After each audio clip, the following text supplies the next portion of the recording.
Hello, and welcome to Husky Huddle. I am your host, the best podcast host in the universe, Steve Cully.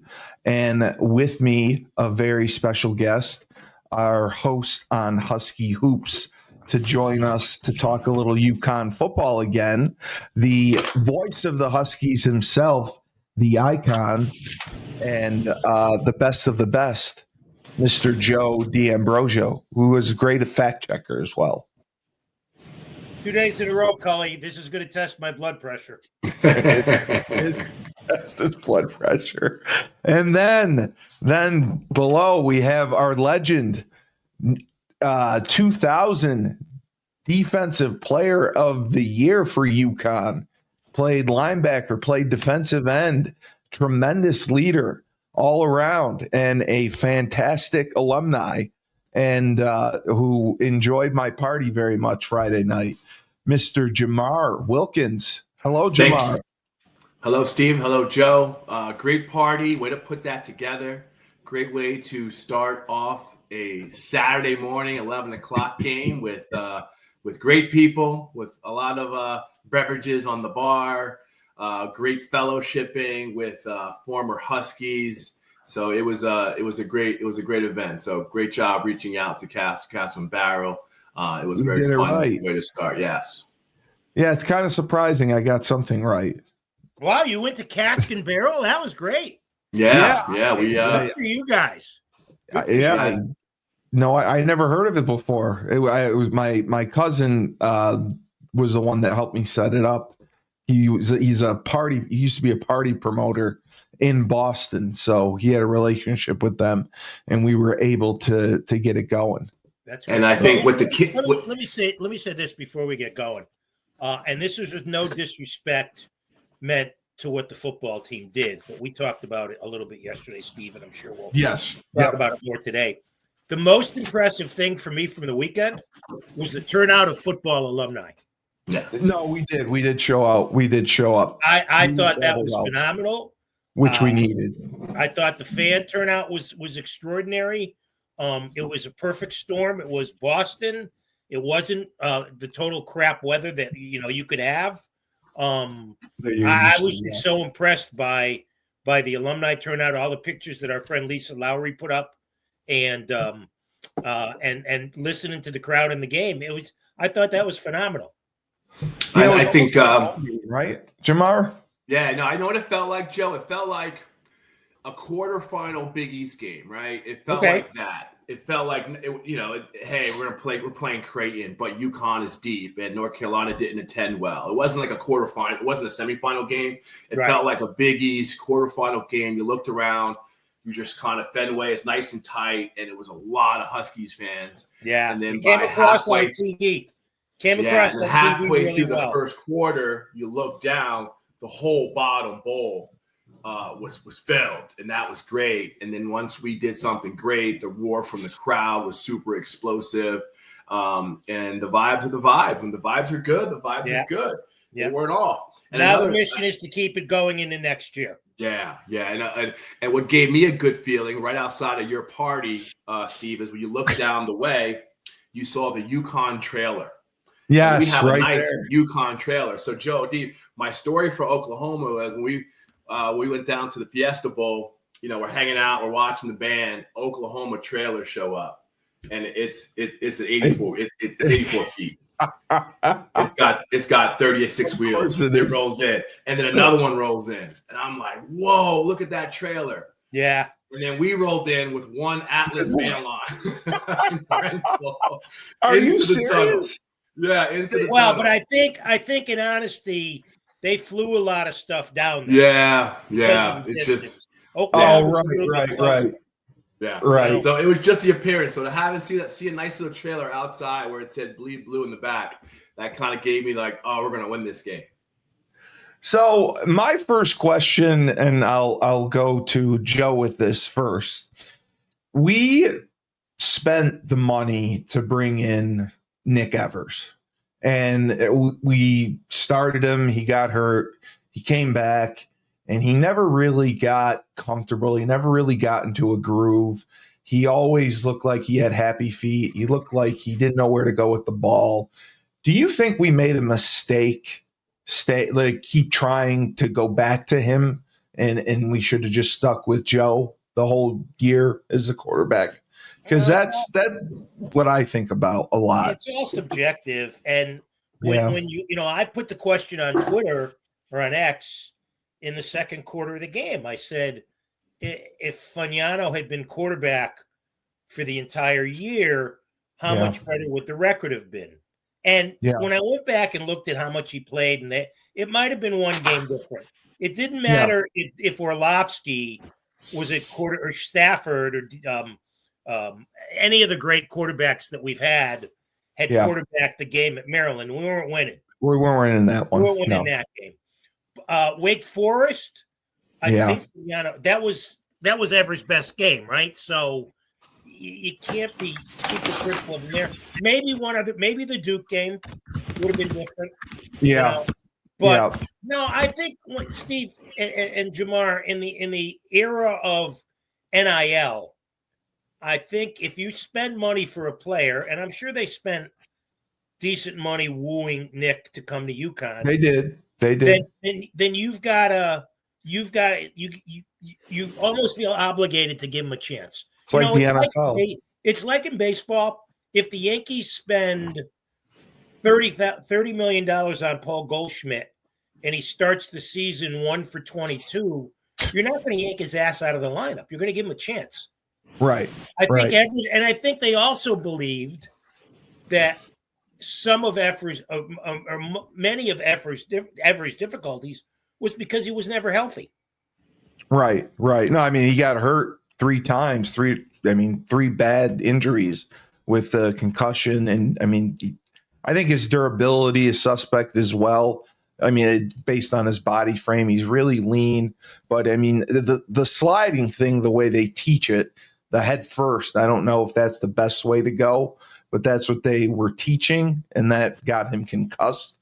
But man, like I was there for the Temple game, and it was just painful to watch.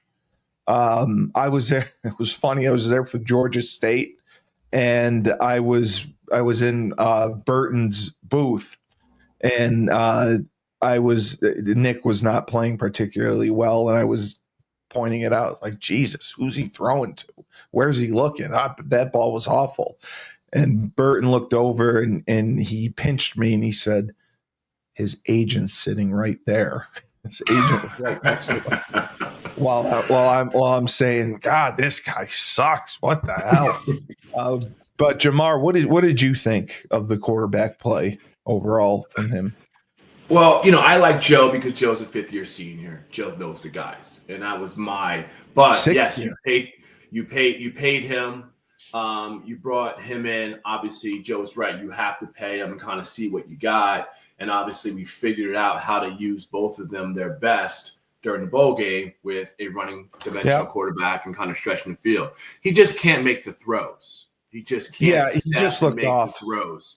And even Fagnano kind of has some issues, but you look at his success was when he was rolled out, stepped into the ball, they put him on the move, and put it out. And having a 2 quarterback situation where hey, stretch the field, get us past the 50. Evers, his job to come in to run the ball is to get us first downs and possibly change up dimension we kind of get in the red zone. So it's a great wrinkle to have. But now Evers is the guy going forward. But you don't think we're going to actually out there looking for another quarterback? We just scored the most points since 2003. So we are scoring a lot of points. We do have a little bit of sexiness to come along. But always, I'm going to be very traditional. I want a UConn offense that has 2 running backs that are getting me over 1,000 yards. That's what I liked. And to see Mel Brown and Cam Edwards run that way was fantastic. So all our successful UConn teams have a different dimension of different running backs to spare because just weather related, we're never going to find that kid with the golden arm that's going to stretch down the field. And I like the way our receivers mesh because I think a lot of times Evers, when I watched him throw, they just weren't on the same page. And no. Let me ask the two of you this question because I'm curious as ex-players and on different sides of the ball. of your opinions. But do you think a 2-quarterback system can work? No, I don't think it can. If you have 2 quarterbacks, you don't have any. That's what I thought. But also, too, if you have everything that you need. So if you're coming in, think about, so for instance, on the defensive side, what you said, as a outside linebacker, middle linebacker, defensive end, they come in and you look at the whole Justin Fields, Russell Wilson situation. Guess what? You got to spend another 2 hours of preparing for 8 plays that they may run. And that's just a wrinkle. Like, Tom O'Brien did something very weird. He had Hasselbeck, and then also St. Pierre would come in for the start of the quarter. And I thought it was cool because you develop the next guy, but it's just a different wrinkle. And what's the defensive strategy? What's their signs? What are they going to lean to? They're probably just going to run the ball or whatever. But having a 2-quarterback system, and the tough part is you got to prepare for it. So you got to go and say, all right, okay, now here's another wrinkle. Yes, he's going to run. He's going to run to right and left. It's going to be a zone. Is he going to throw the ball? So it kind of keeps you kind of on your toes a little bit. Okay. Yeah. All right. I'm curious. Yeah. I mean, because I've always been of the mindset of like Steve, which scares me to say that, in that if you have 2 quarterbacks, then you don't have one. But I mean, we're in a different era of football. Yes. It's not. You guys aren't from the Stone Ages by any sense, but things have changed. Tremendously. Things have changed.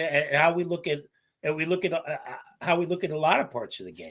Yeah. So, like, for even me as a fan, so I'm sitting back at the wide view, watching Evers come in. We invest into this guy. I was very, it got me excited. Okay, what are we going to do? Are we going to run the ball? Is he going to throw it? Okay, he's going to roll. They just ran the quarterback sweep with him. They didn't even trust him to throw the ball. A little wrinkle, a little adjustment to the game, a little flow. And I like the way the offensive coordinator, Brock's the defensive coordinator. I like the way he called the game. It was a nice. Gordy Samus. Yeah. Yeah, I have not liked the offensive coordinator all year. I despised him. Just because of the run game, we depended so much. We ran, like, the base run was outside zone. And a lot of times we struggled with it because we ran it with 2 backs, and we always ran it to the field. And it was, we'd get penetration and it would be blown up. Once he got it and he started running it a little bit more out of the pistol, I thought it was more successful. But I thought he didn't do enough nakeds. We could have done a lot of nakeds off of it. The problem was with Joe not being a threat to run, you got so much backside pursuit that would also blow up the play. I didn't think his play calling was great. I thought his play calling was better, much better in the bowl game. I thought his play calling was better as the season went along.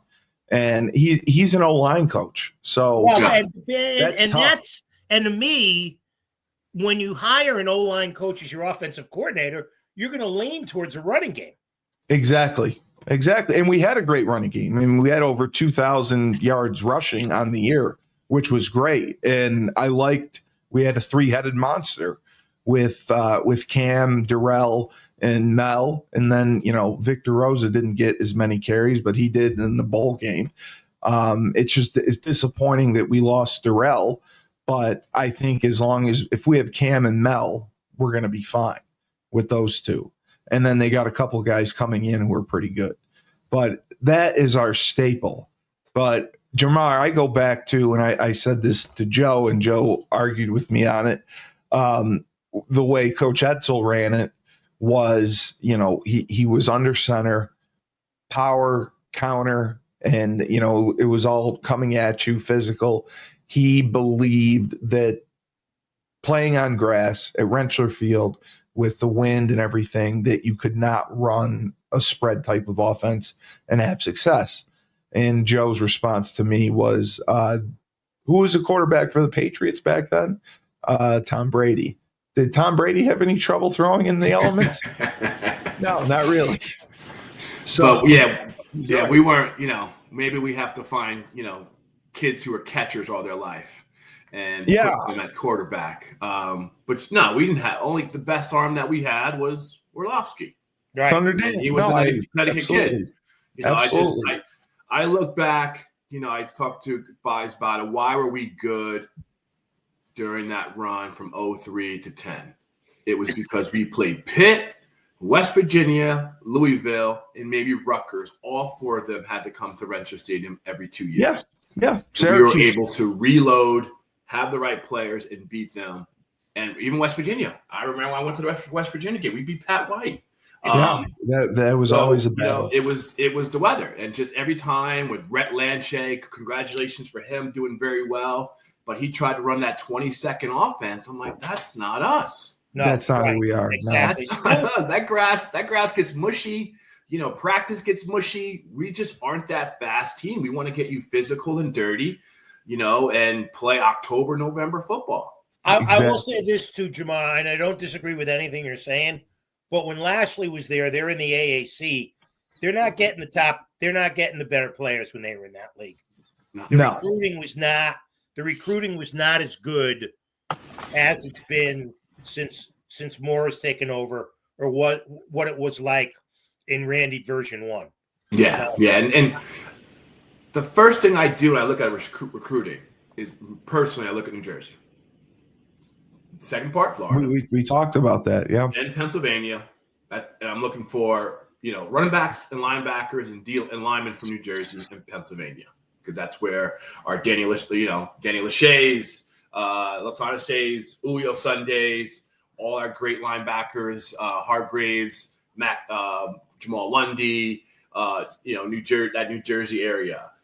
We do well in Alabama. You know, I love C.O. Moore. But just recruiting those areas. When you're not recruiting those areas, it's like, oh boy, we're in trouble. Also, the DMV area, you know. So we're missing those marks recruiting. It's like, But now looking at recruiting is different. It's like, what schools are they coming from, and what was their spring tape 2 years ago? And I think the tough part with your first question you asked about Evers, it's hard to get this right. It's hard to see why a third-string quarterback from Wisconsin is a third-string quarterback. Well, you know what, Jamar? You're preaching to the choir, because one thing I said to people, and again, this is not to demean the kid, but after you watched him a little bit, you weren't surprised he was third string in the P4 schools. Yeah.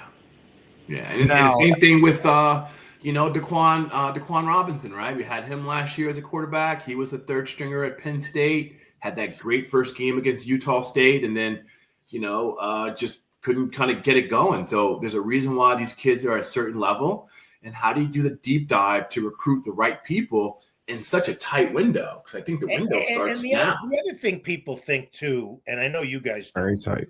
But the other thing people think too is, well, if even if they didn't play at a P4 school, they can come here and play. No, that's not accurate. No. I spoke to Steve about this too. I think we lost to Holy Cross. And I'm not sure what year that was. Well, that was Randy's last. That was when Randolph got fired. And that was 2020. They had fourth and fifth year guys. That was a team I coached. Yeah. I want those kids in a weird way. It was a team that I coached. Yeah. I kind of want, I think, did Pagano come from Maine? Yeah, he came from Maine. Yeah. Hey, give me a 20-year-old kid who's a sophomore or 21 that's a sophomore, junior that we can take 2 or 3 years with, if that's the recruiting process. Because I just want a certain maturity out of that kid that we can kind of grow and we can keep. First, the 1 year renegade, the 1-2 year guys in the take. Because I think what stores is you don't really get into your groove until your third year. Well, that's what I always said about Coach Edsel. I always thought he did a great job developing players. Awesome job. Because we never got the 4-star recruits, the 3-star recruits. He'd take 1- and 2-star recruits, and he'd have them starting by their redshirt sophomore year. Yeah, absolutely. Look at the class after me. You know what, Steve? You just said an interesting word. Redshirt. How many kids? How many freshmen redshirt now? I have no idea how many he redshirted. Randy redshirted everyone. Joe, I'm a high school football official. Freshmen are playing varsity football at these schools because they kind of have to, so they don't lose them.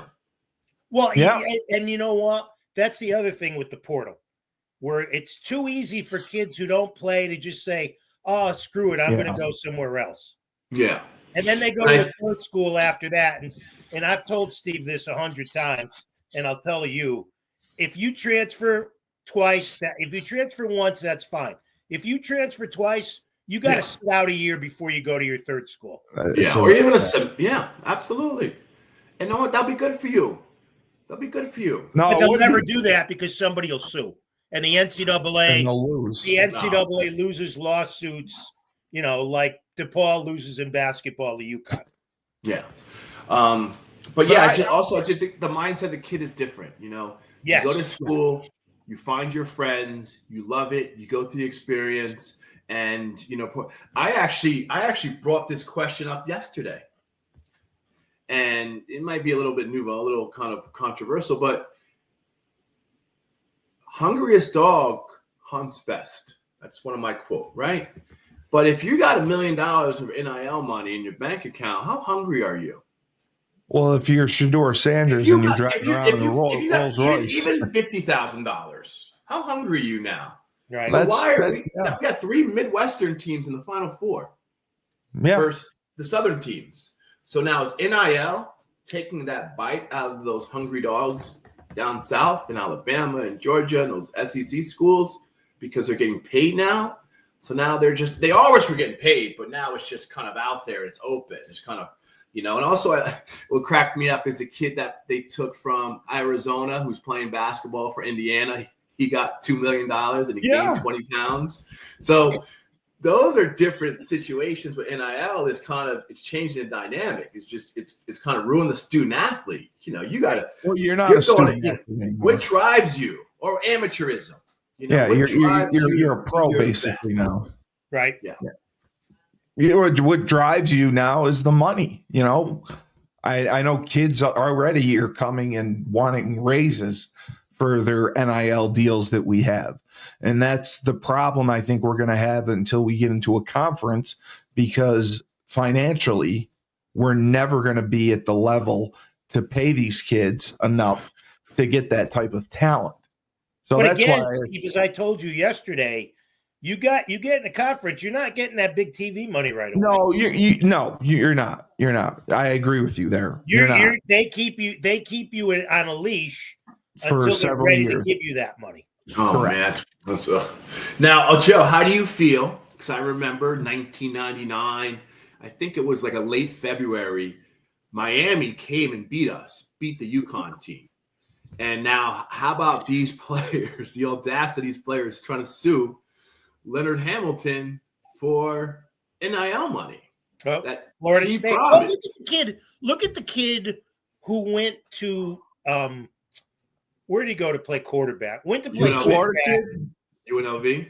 Yeah, went to UNLV. Oh, he was the Holy Cross guy. Yeah. Hey, Coach, by the way, thanks for joining us. Hey, I was just on with the tight ends coach from URI. Okay. Yeah. That was interesting. So no, you're really great, really great. We could use him on our staff eventually. But like I was saying before, you're right. Shu came on. The kid went to UNLV. He didn't play, and he bailed after one game.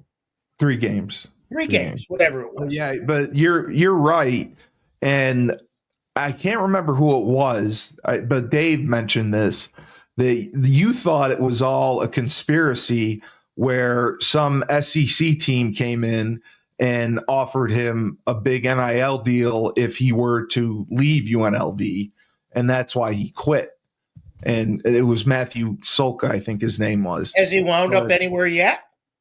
I do not know if he is anywhere yet. We have to check that out. Let me ask you this: as coaches, you two guys who have been coaches, would you take a kid like that? No, there's no loyalty. I recruited him. I mean, I know his family. I was at Holy Cross when he was there. Well, he was a great kid. I think that Saluka was supposed to be a great kid. Saluka was supposed to be a great kid. He was. He led Holy Cross to the FCS championship, I believe. I think what you have now in the transfer portal era is you just have to come to grips to the fact that you got to make sure you investigate the kids you bring in, because the reality is they're going to leave and you're going to be bringing guys in. That's the reality. But you got to make sure that that at least they're a cultural fit with you, not just their ability to do things, but they're a cultural fit. And UConn is different than, I don't know, UCLA, right? So what might be a good fit as a transfer portal person for UCLA may not be a good fit when they come to UConn and they're in stores and it's a college town and it's cold, right? So those are important things because I think that's the difference maker and what you get out of some of these guys, right? Like they come in there, they're in there temporarily in a lot of cases. A couple of years they might be with you. And I'm not talking about the freshmen that come in, but I'm saying the guys that you might get in as transfer in as sophomores or as juniors or something like that.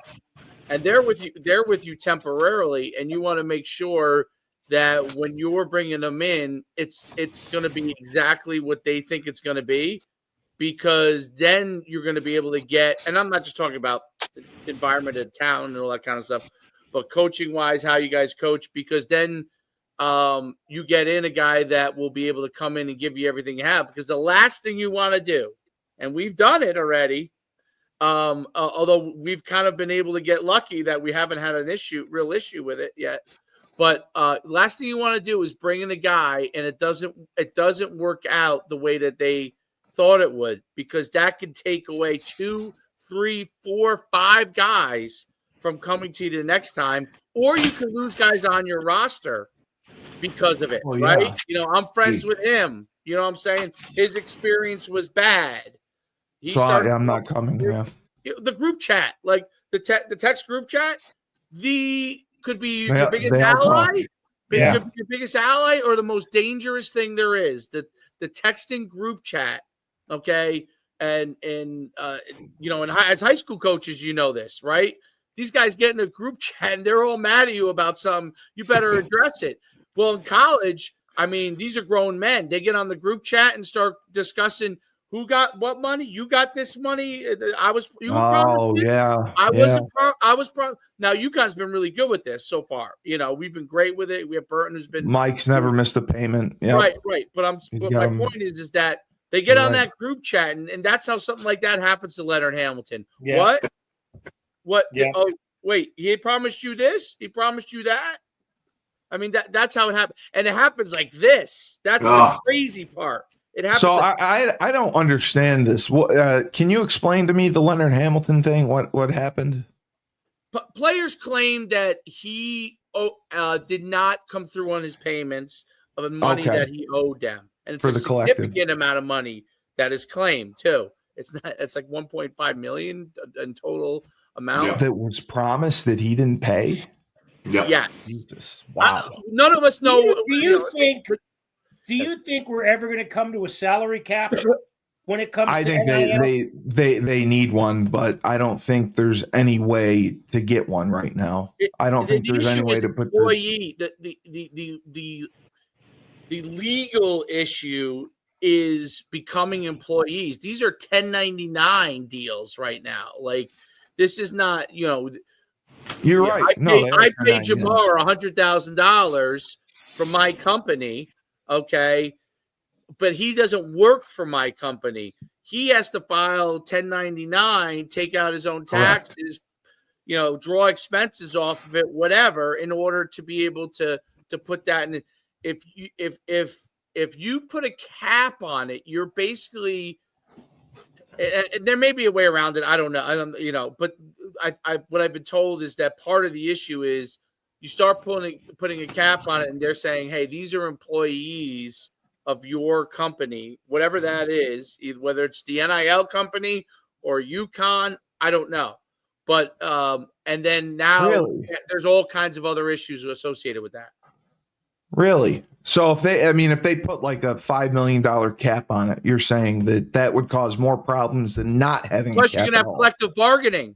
Okay, so you're gonna have collective bargaining at that point, right? You put a cap on things, you're gonna have to have collective bargaining. You're gonna have to have some level of unionization, because otherwise, why are you putting a cap on my money? I haven't negotiated. No, Shu, I don't. I mean, if the NCAA said to schools, you can only spend $10 million on your players for NIL.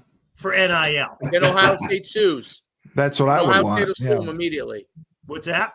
Ohio State would sue them immediately, or one of the schools would sue them immediately. Say, how are you going to put a cap on our amount? Yeah, but also Because you put a cap on the has to amount. be collectively bargained.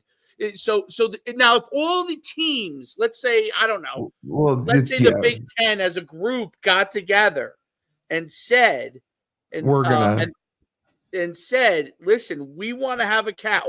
They agree. This is what the cap is. We agree to this amount. We get our ducks in a row legally. If you want to be part of the Big Ten under our parameters, this is what our cap is. But the NCAA would have to have all its members, which is a large amount of people, which I think is part of the issue, agree to it. That's the whole mess of it. Like, think about it. The NFL is 32. Was it 32 teams? I think. Yeah. 32 teams. All owners that are franchisees, like McDonald's, franchisees of the NFL. They own franchises of the NFL. None of the college programs are franchise. Same thing as in baseball. No, they're not. They're not franchisees of the NCAA. They're independent institutions. Right. Right. You see what I'm saying? So it would have to be something where they all agree. It is. I mean, I don't know how many institutions there are, but I could imagine it would be very difficult to get them to agree on it. Yeah, there's like 132 Division I FBS schools, I think. Yeah, but that's Steve. They're at all different levels. Yeah, Troy right. State's not paying what Alabama is paying. No. I got a question for Jamar to get off this for a second. Jamar, one thing we've talked about in basketball, when you're recruiting a kid now, you're not dealing with the high school coach. You're dealing with his agent. You're dealing with his AAU coach, all that crap. Are we going to start seeing the same thing, or have we started to see the same thing in college football? I think not calling the high school coach is the biggest mistake that you can possibly make. Like, okay, you have an agent, but you got to go talk to the high school coach, right, and see who this kid is, what's the content of his character, and hey, send me some transcripts, anything that you can say, and do a deeper diver into the kids, because hey, who you are at 16, 17 is kind of who you are, but eventually you'll mature. But that's when your foundation's set. So it's still good to watch, local high school kids get recruited and kind of go up the process the right way. What I always love Schuman's tips that he puts on LinkedIn and Facebook about how to get recruited, how to do the things the right way with your image, your social media image, and all those different things. But when you get an agent involved, all that stuff kind of gets wiped away, and that's the one person who's your mouthpiece.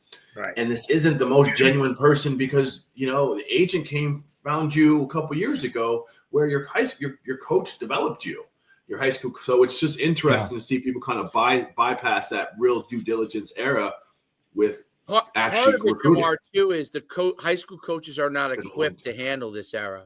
They don't want to either. Now, like where you are in Bergen County, okay, and obviously you grew up in Hudson County. I grew up in Bergen County, where you're living now, right?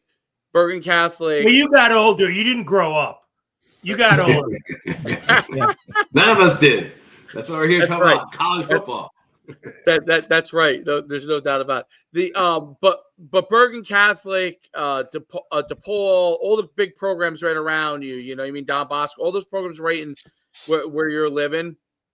Okay, those guys have a very, very high level player that they have a better level of control over the situation. They do have relationships with agents, but they kind of advise their guys to work with guys that they kind of have a relationship with. Where you live now, the high school, which is a powerhouse high school public school program, small school program, Hasbrook Heights, that high school coach, if he has a player like that, is not going to have the resources to be able to handle it in the same way. Now, he will be able to advise him, obviously, everything to do with football, but but that's going to be a much more difficult process for let's say a public school coach, right?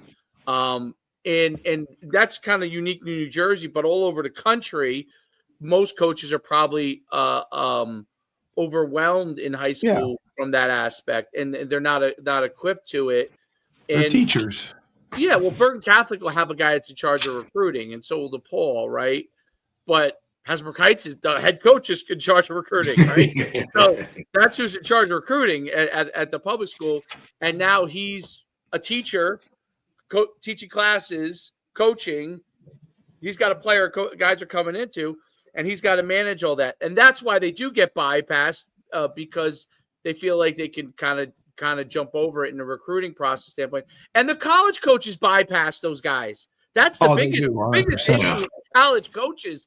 Bypass the high school coaches. They don't care. They don't go through them. You think they don't care because it's not, is it lazy recruiting? They know better. Well, they don't have to. Where it's just like, hey, I got to know the depths of this kid. I got to understand how he's wired, or no, he's just coming to play football. He's got decent grades. He checks these boxes that we're looking for right now. Move on, because college recruiting, college coaching is 80% recruiting.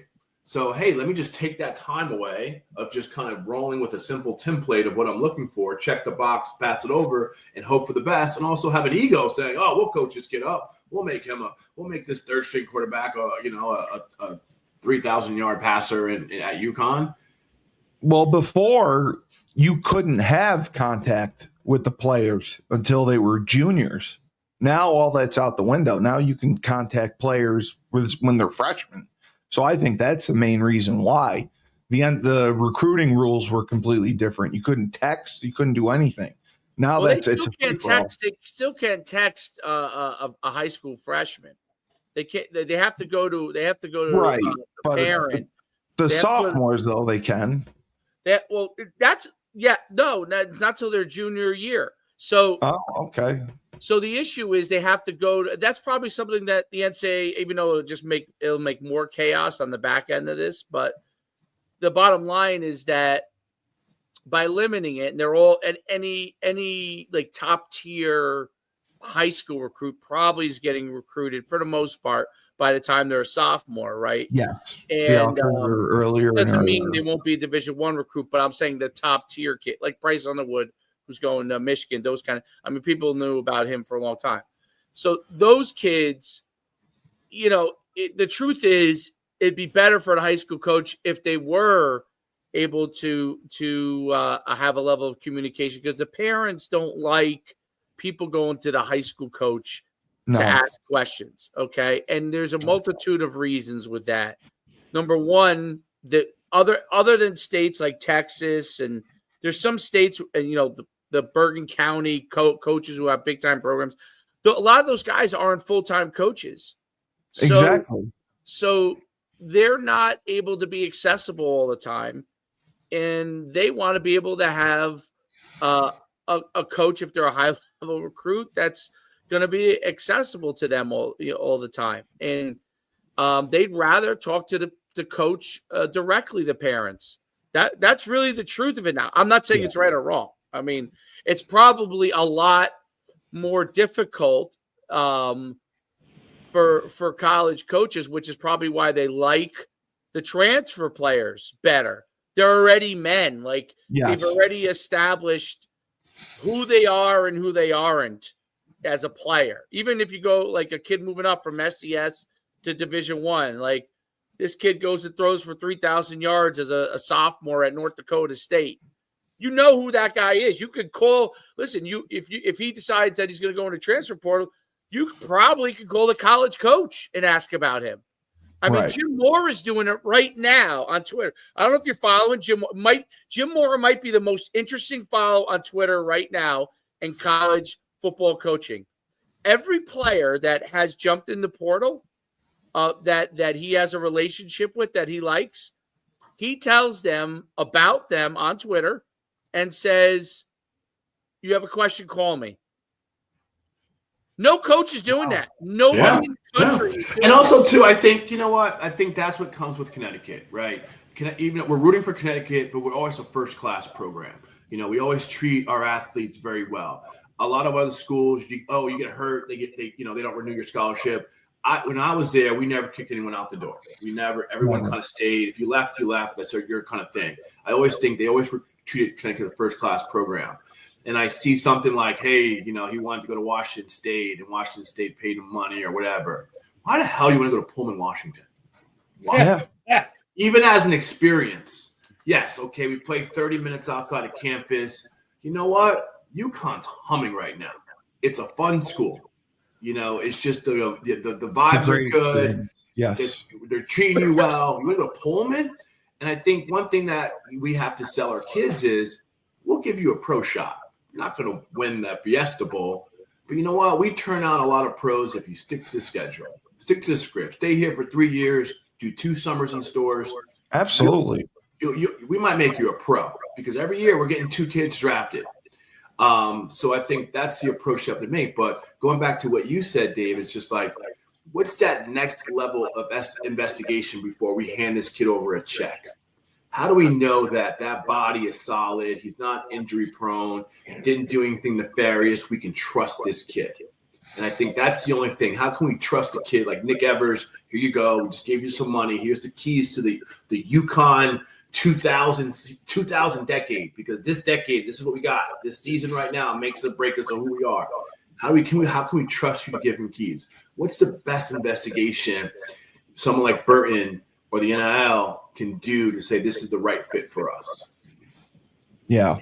I think what Moore is doing is so contrarian, and by the way, living on his principles too. At the same, it basically he's telling everyone do the right thing for your players. Period. Okay, if your player wants to transfer, I'm gonna make sure it's the right. I wish him the best and put him in a good position. If we're going to recruit transfers, for example, or high school kids, we're going to make sure it's the right person. We want you to be as supportive as we're going to be if our players leave us, right? That part of the approach is really interesting. I'm curious to see, he's kind of out in the wind on it. I like it, by the way. I'm a contrarian by nature, so I like the approach of he's setting his own standard. He's setting what he believes is the right way to do things, and he's putting it out there because he wasn't overly active on social media until this whole thing came out. Obviously, people were contacting. Well, but you know what? Wait a minute. Hold on here. He was pissed. Most coaches, they have somebody in their sports information staff do their social media. But you think that this stuff is his social media staff?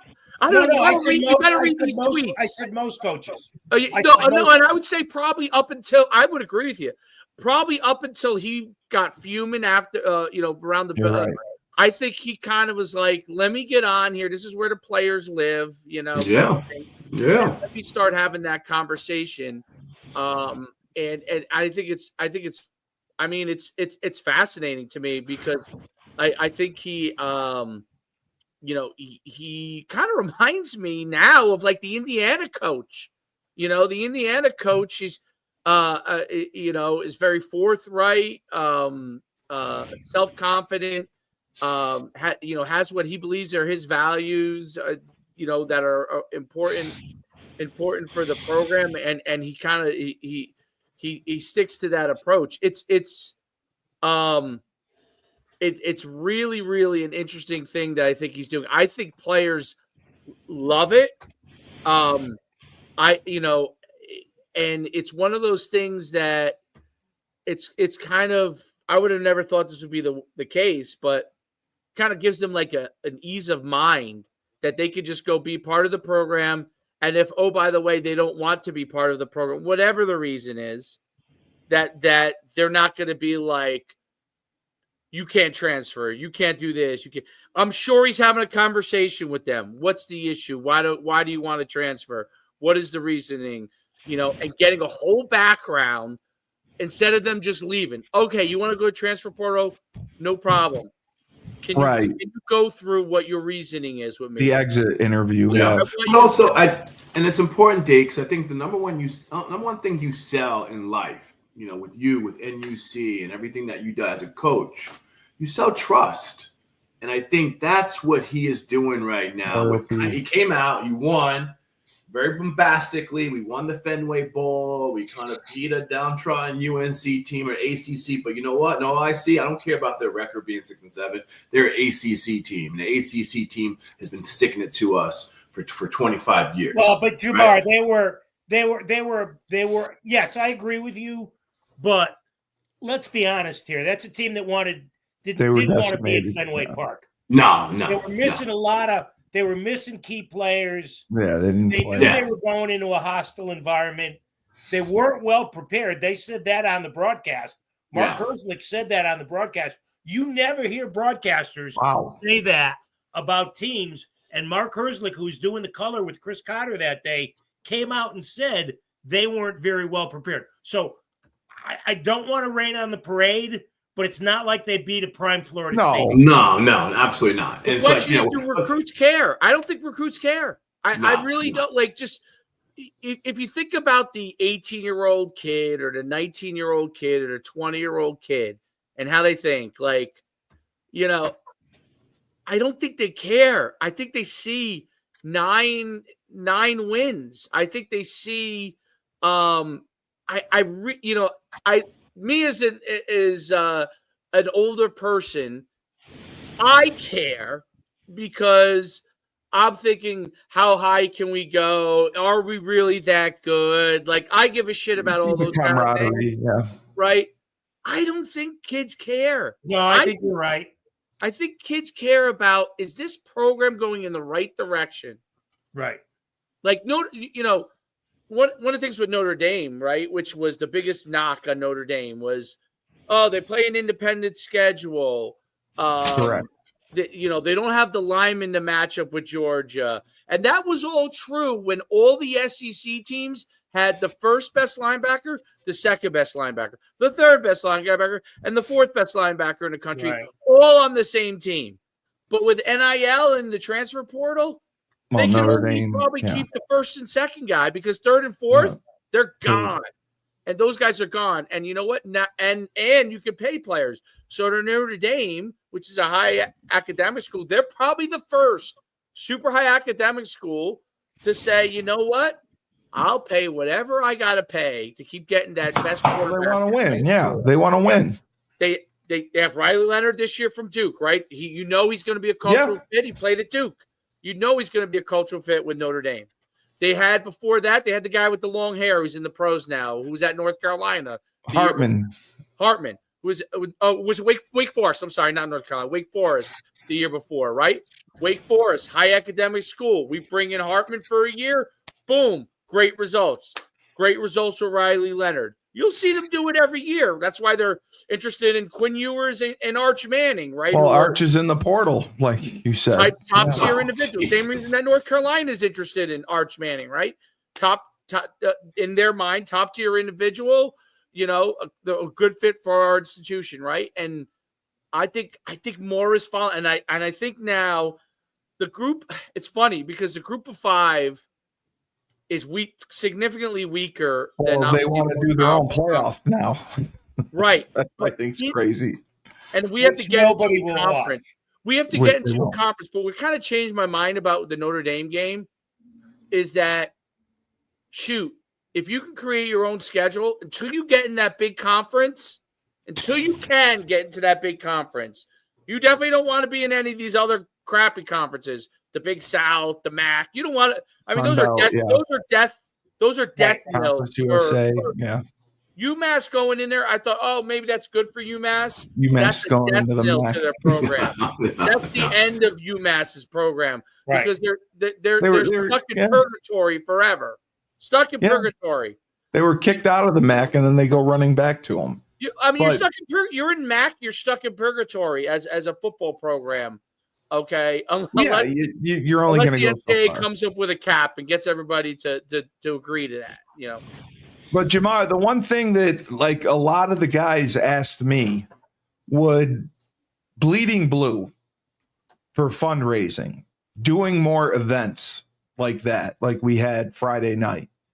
Do you think something like that would be helpful or possible to raise more money?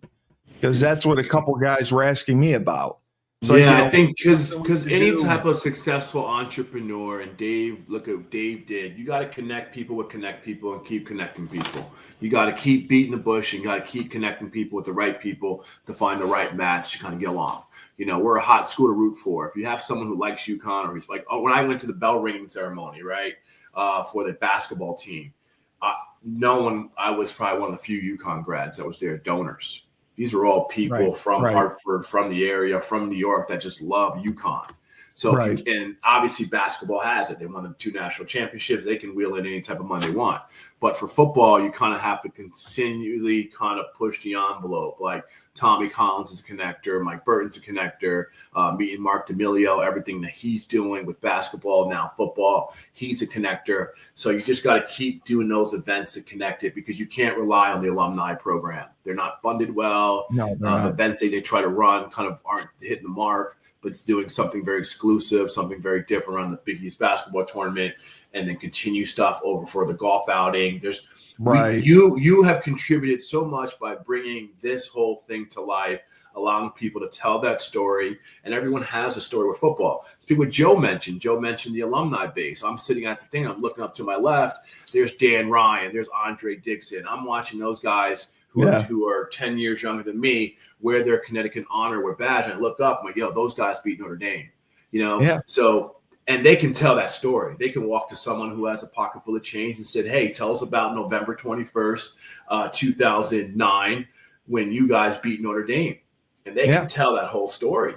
And that, okay, hey, let's bring that back somehow. So, finding what UConn has done over the past 2 years with the NIL, it kind of reignited us a little bit, because, hey, we got to play this game that we can't rely as a traditional superpower, because we've always been chasing that traditional, how do we get here? How do we get here? Now we got there, and all of a sudden the 2010s happen. We kind of fall off a cliff. Now we have to raise money. And I kind of joke, like, hey, I'm good for a parking ticket. I'm good for a mishap. I don't have tons of money to kind of donate, but I'm into the cost to help, really, really revitalize the program.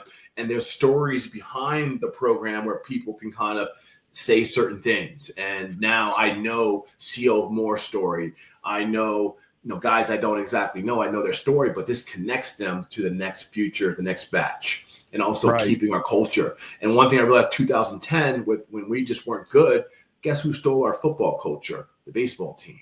They were the guys who were kind of fun, flying around, having a great time. And that's who we are as a university, where there's a certain standard. We're not dirty. We're not filthy.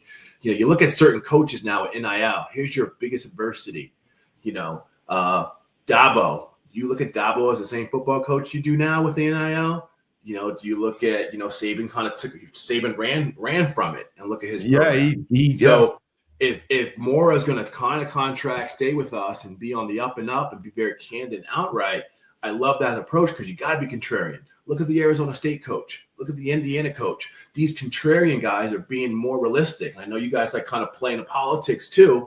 Look at the guys who are very genuine and open and honest and saying, hey, I'm doing it my way, versus stubborn ones saying, okay, this is my way, the highway. Leonard Hamilton shouldn't be getting sued by his players. A booster should be. Some director of personnel, an assistant coach should be. Leonard Hamilton's getting sued by these players. How did that happen? That's Florida State's mismanagement. That's embarrassing that Leonard Hamilton, who's been coaching so long, who developed so many pros, had great seasons as a head coach, is even in the lawsuit.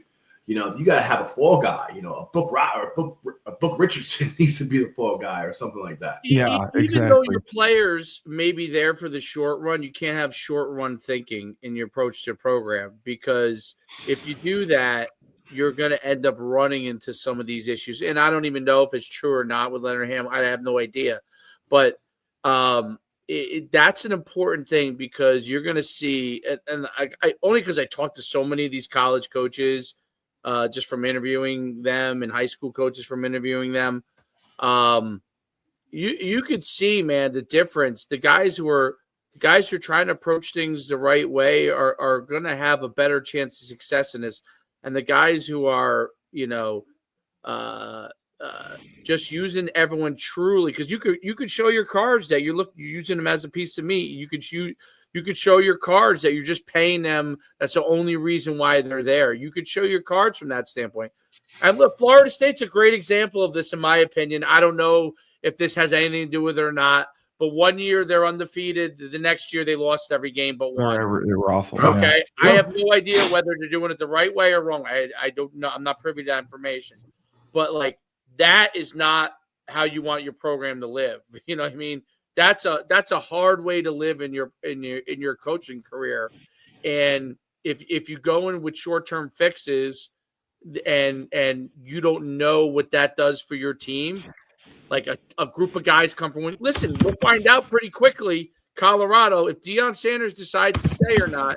He's got a good class coming in, yeah. Yeah, I thought the same thing about Colorado. Just the socioeconomic of that organization for the long season, for July, August, September, October, and then them to lay an egg in that bowl game was. They can't even take that kid, serious as a top. Well, quarterback. you know why they laid it. They packed it in. Coming out, they've spent so much money on NIL.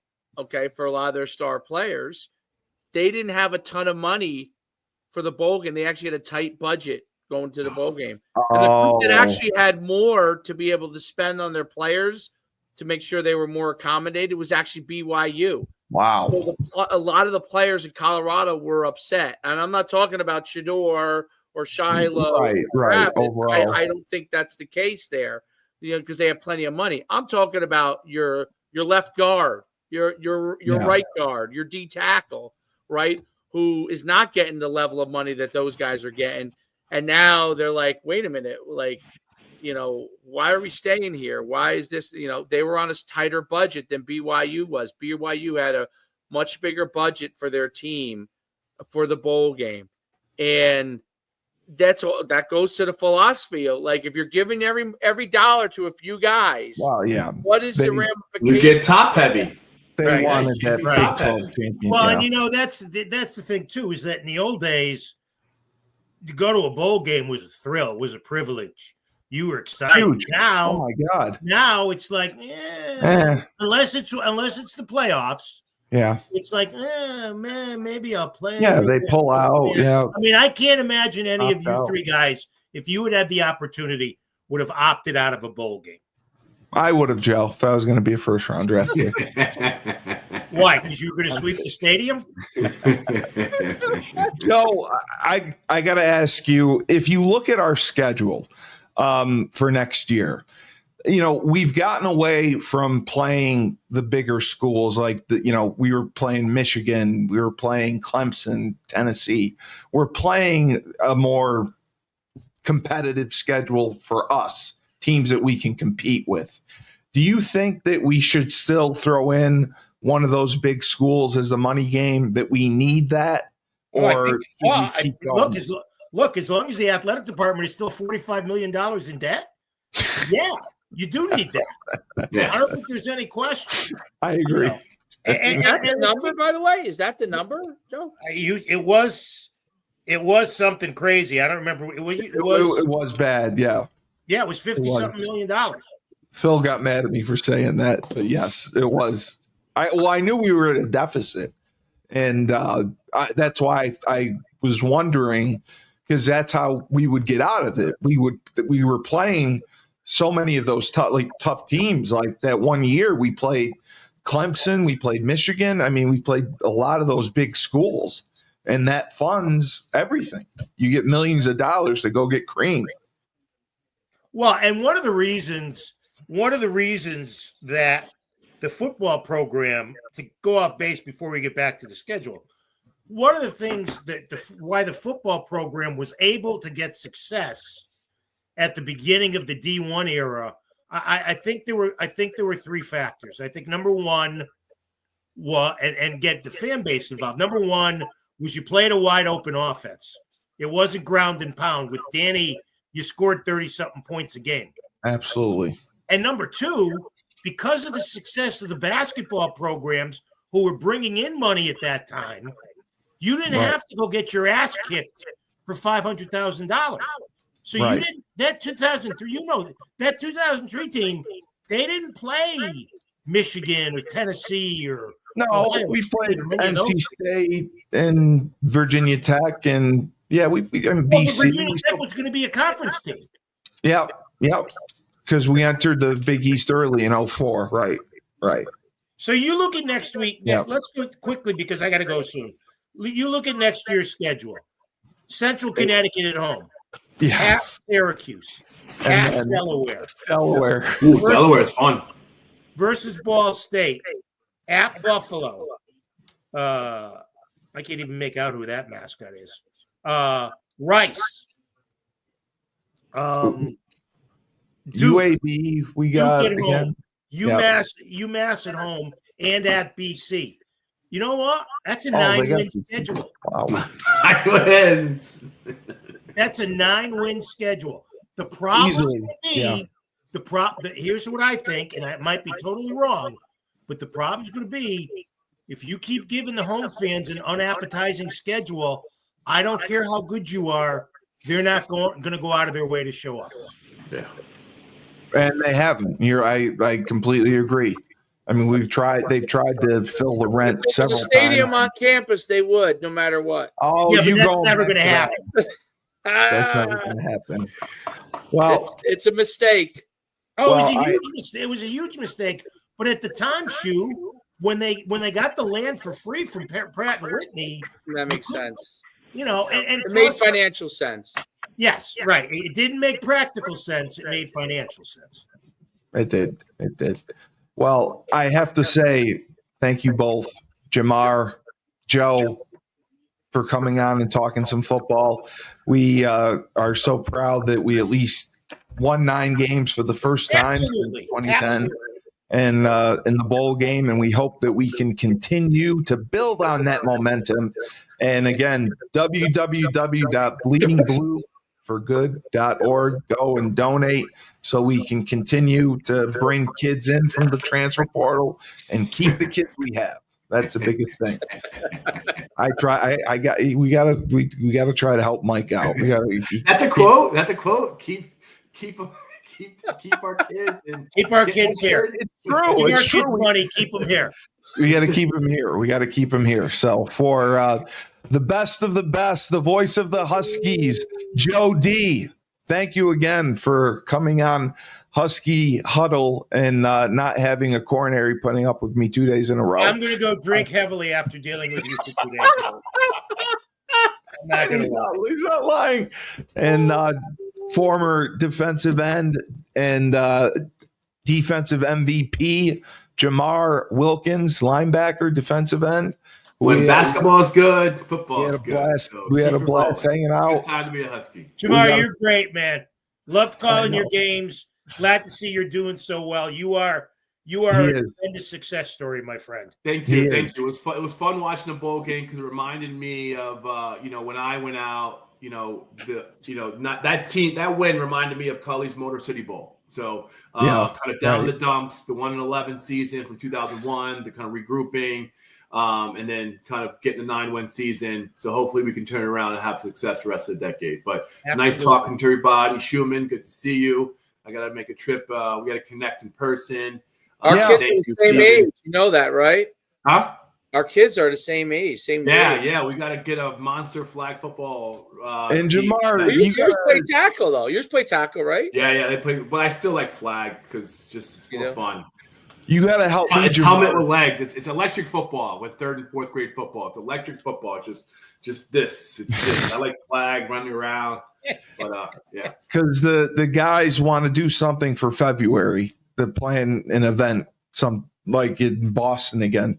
They want to do. I'm ready. I'll be ready for the Big East. I don't know how I got in charge of this, but they said they want an event in February. Yeah. So I got wrestling season and coaching 3rd and 4th grade basketball. Okay. So Cully, what you should do? Yes. Cully, what you should do is get it involved. Not that you're going to get a lot of tickets, but with the Big East tournament. Oh, okay. That's true. I could ask Phil about that. They would do that. They probably would do that. That would be in March. Oh, all right. I appreciate that advice. Thank you, Joe. My suggestion. So that was Joe's suggestion for also for Coach Schuman, the next big influencer, Coach Schuman Sports and Entertainment YouTube channel for the best coverage of the UConn Huskies and more, and sports and politics. How many subscribers now? We're up to 1.08? You said 1.8 million yesterday. 1.11 million. I lie, Joe. I always lie. Lie about it. Pay the bot. Get the bots. So for that, this has been Husky Huddle. I'm Steve Cully, the best podcast host in the known universe. Remember, when life gives you lemons, don't make lemonade. Take 2 oranges and throw them back at life.